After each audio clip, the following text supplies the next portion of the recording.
حضرت سیدنا حارث اولاسی فرماتے ہیں، ایک مرتبہ میں مکہ مکرمہ سے شام کی طرف روانہ ہوا۔ دوران سفر ایک قافلہ نظر آیا۔ میں قریب گیا تو سب لوگ کسی بات پر گفتگو کر رہے تھے۔ میں نے سلام کیا اور کہا، میں بھی آپ کے ہمراہ سفر کرنا چاہتا ہوں، کیا آپ مجھے اپنے ساتھ رکھنے کو تیار ہیں؟ کہا، جیسے تمہاری مرضی، ہمیں کوئی اعتراض نہیں۔ چنانچہ میں بھی اس قافلے میں شامل ہو گیا۔ مسافر اپنی اپنی مطلوبہ منزل پر ٹھہرتے رہے۔ آخر میں میرے ساتھ صرف ایک شخص بچا۔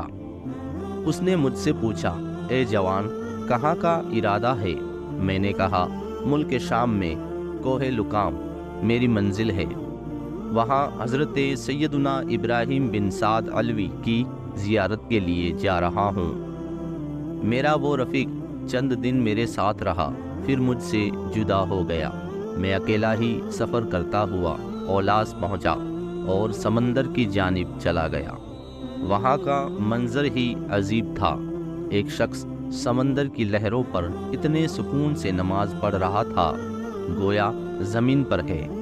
یہ عجیب و غریب منظر دیکھ کر مجھ پر ہیبت طاری ہونے لگی۔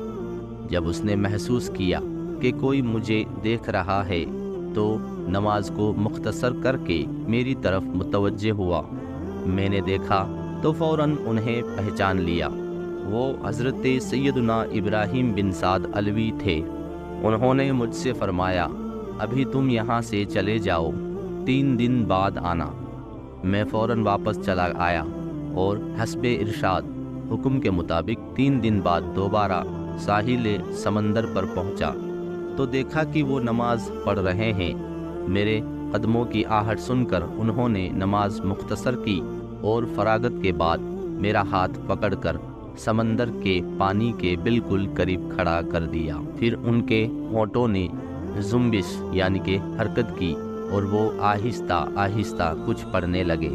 میں نے دل میں کہا، اگر آج یہ سمندر کے پانی پر چلے تو مجھے بھی ان کے ساتھ سمندر کے پانی پر چلنے کا موقع مل جائے گا۔ میں یہ سوچ ہی رہا تھا کہ اچانک سمندر کے پانی میں 2 اژدہے ظاہر ہوئے۔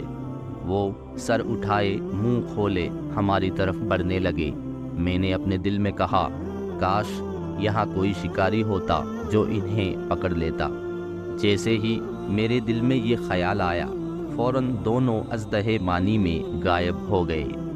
حضرت سیدنا ابراہیم بن سعد علوی میری طرف متوجہ ہوئے اور فرمایا، یہاں سے چلے جاؤ، ابھی تم اپنی طلب کو نہیں پہنچ سکتے۔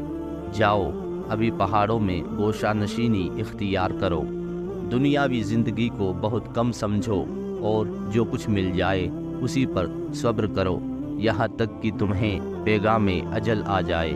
اتنا کہہ کر آپ مجھے وہیں چھوڑ کر ایک سمت تشریف لے گئے۔